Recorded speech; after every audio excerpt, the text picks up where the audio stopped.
I respect Dan Hurley's hustle. I ain't gonna lie. I'm gonna use the Lakers to get me a bag from Connecticut. I respect that shit because there wasn't no way he was leaving Connecticut to go coach that dumpster fire in LA. Hell no. I want these 3 straight rings. I'm not gonna go coach. Genie, another miscalculation, baby. The thing about Jerry, he used to target his people and get the target, right? Like, so when he wanted Phil Jackson, he got Phil Jackson. Pat Riley, when it was one of those situations, like he made sure to get Pat Riley. Even before Pat Riley, I think what's his name?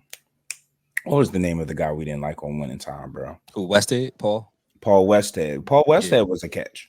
Yeah, they had to throw him a bag to get him secure. So it's just another example of the Lakers being made to look like idiots because again, this was leverage, right? Oh, you don't want to pay me back. Y'all need a coach. I might be interested. 6 years, 70 million. Took that back to UConn. It was like, yo, what y'all gonna do? I could go for my dream job. Y'all gonna pay me or what? Man, never gonna make that at UConn. Out up in Stores, Connecticut. I don't care how many titles he won. But hey, if he wanted to stay, you get the increase and you happy with it. You know what I mean? Yeah. Because 6 for 70 sounds like in LA. That's right. In LA. Right. The taxes out there. Nah. You ain't making it 6 years fucking with Brown. No, you got one in a possible. And I'm a Braun fan. You got one in a possible out there. When I first saw it, I was like, yo. A lot playing with him, coaching him, just a lot. It's a big gravity that's around that dude. He definitely has a gravity, but I think in this instance, I'll be partial. I'll say impartial. It's unfair because we don't know what his future lies. At 40 years old, we don't know if he's going to play 1 year in LA and go to another squad for Bronny, or this year go to another squad for Brownie, or do it all in LA for Brownie. We don't know what his LA future holds. So the UConn coach, for him to accept this job, you have to assume that at some point I'm not going to have LeBron during this contract. So what will the team look like? Will I be blamed for it? Will I have a chance to win? And there's so many uncertainties. And his running mate isn't 22. His running mate is 30 and often injured. Right. It's a lot. Yep. And shit, Bron might wake up one day, yo, retirement till I'm done. And you just signed that contract. Excuse me? You retiring? And they had back out of this? And they had the chance to go 3-peat in UConn. So if I don't do it, if I leave that situation, I'll come for this. It got to be the perfect situation, and it's not. LA not it. Yeah, LA it's not. If you tell me I could go coach Wembanyama, you tell me I could go coach Wembanyama, I'm out of there.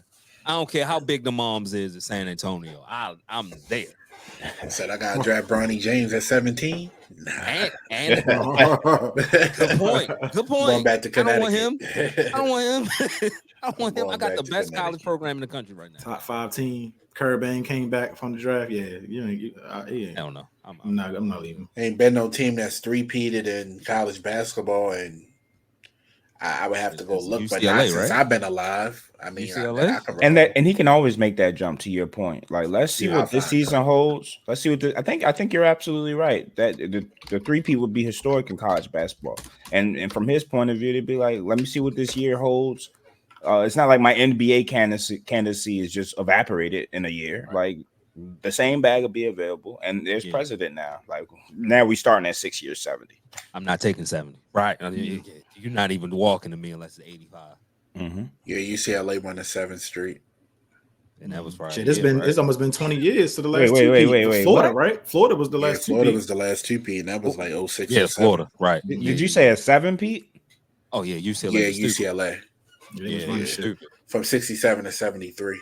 What they won? 100 straight games or some shit, didn't they? Oh, okay. Bill Walton and all them. That makes sense. They was cheating. Kareem leave, and rest in peace to Bill Walton. We ain't been on since that. Well, rest in peace to Bill Walton. Yeah. Kareem leave, and then you replace it with Bill Walton.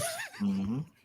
Yeah, the team ain't even been to three straight national title games since Duke in the 90s, 90, 91, 92. So to even get back there 3 times is crazy. We thought what Maryland did in the early 2000s was Right. With the Final Four appearances. Nah, man, like it's levels. Gotta try for that. So respect to Dan Hurley. I really respect that. And Jeannie Buss, you guys see the lick when it's coming. Who's the next coach now? Are we following the JJ? Gotta now? be JJ, right? I know JJ probably looking like up 3 at the buzzer.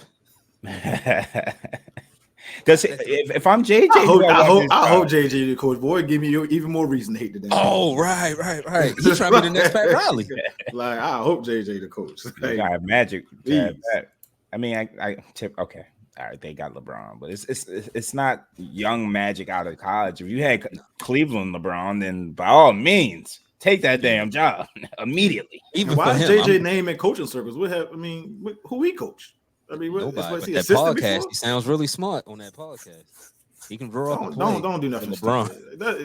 Don't JJ Redick. Don't hire him as your head coach. Like, stop. Like, come on. Trying to be Pat Riley, yo. I mean, they trying to surround him. What they was talking about, Sam Cassell, some other people. Like they trying to put some proven assistants around him, but get a proven assistant a job. Why not hire? Why not hire Sam Cassell? For real. I worry about how JJ connects to the locker room, even though that's kind of unfair because he's an NBA veteran and he just retired a few years ago, so he kind of knows like the young landscape. But he is a little snobby. I ain't gonna hold you. He's a little snobby. Everybody trying to find the next Steve Kerr where you can just pluck him. You can pluck him, but he came in with Curry and Clay in him. Like you can't. It's not. It's levels. Like you said, it's a different thing. Supreme. Different thing. I think he would transition better than Steve did because, like Nick said, he is recently he's fresh out of a locker room.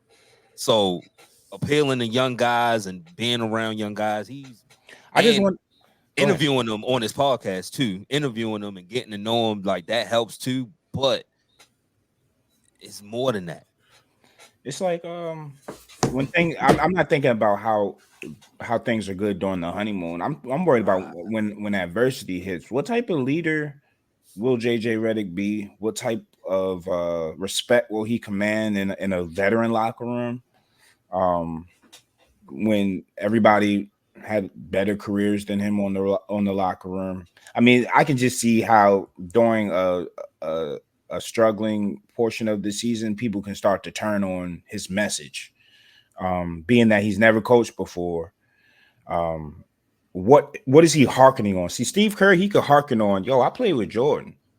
I won with Jordan. I won with Pop. I won with Tim Duncan. I'm a fucking champion. That's me, right?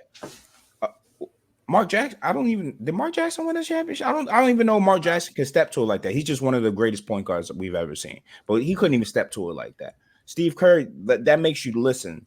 And when things are going wrong, yo, stick to this. I remember in 1995, boom, boom, boom happened. We're good. Just let's follow this process. Trust me.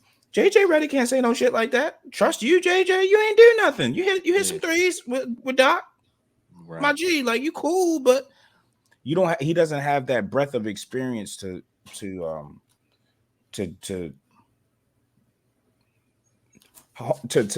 what phrase am I looking for? To calm players down or just calm down emotions in those moments. So what did they say about galvanize the troops? Yeah. I'd have to see it. I wouldn't want to find it out. Yeah, because your first 3 games scared, it ain't gonna be Red Wine and Podcast. Like it's you better not podcast. It's gonna be a whole different beast. So and let's say Sam Cassell is an assistant on that bench. When things are going tough, might want to look to Sam. I don't know. If it's a choice between Sam and JJ, I could see players navigating and just how they was looking at Phil Handy and not Darvin Ham. Yeah. How they was looking at Pat and not Paul Westhead. Yeah. Back in the day. Darvin Ham just got the top assistant job with Doc Rivers now. Oh, I feel bad. Yo, Giannis leave, dog. I know you a coach killer yourself, but before they could get out before they kill you. You got boy, them hands gonna be in them pockets, boy. Yo, Doc is gonna be in them pockets. He on the bench now. He ain't gotta stand. He gonna be all right. He ain't gotta put him in his pockets no more. Dope on the move. Yeah, that's crazy. But yeah. It's I'm interested to see. It isn't no other names outside of JJ, so I'd be surprised if it's not. and then being like the fallback candidate. I don't know. That if I'm the first, if this is my first job, do I want a job with this much pressure? If I'm JJ, like for all the reasons we talked about, like send me to Chicago or something. But he was the top dog until Woj dropped a story last on the weekend that Bobby Hurley all of a sudden a candidate. James Borrego, ain't that his name? Homeboy from Charlotte, from Minnesota. Yeah. Oh, from Charlotte. All right. Yeah, I thought they was going to talk about the Minnesota assistant too. I think he's an underrated coach, by the way. Who, Borrego? Yeah, he had. They made Charlotte playing with him, right? Yeah, Charlotte playing winning basketball, 40-win teams, all that stuff, and then they fired him, and it's been a dumpster fire.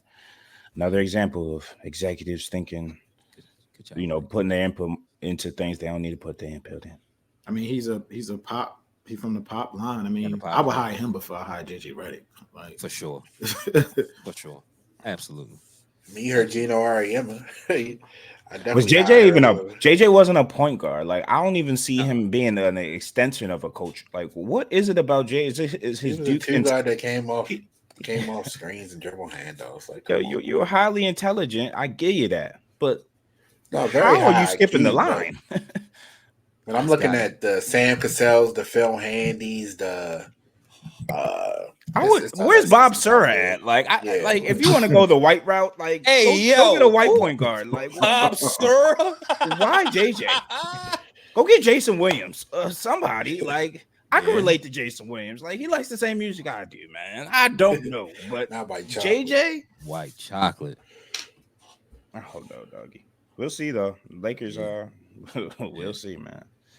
Boy, we gonna Jason Tatum come through, baby. You still want Jason? Somebody, anybody, Scott. Okay. I ain't mad at you. I'm desperate. We gonna head into the first commercial break. Nitty Gritty. Hey, yo, Nitty Gritty Sports Talk is now on YouTube. Make sure you like, comment, and subscribe. And while you at it, follow us on Twitter and Instagram. Name the same across all platforms. Nitty Gritty Sports Talk. 3 Ravens and a Steeler. Now let's get back to the show.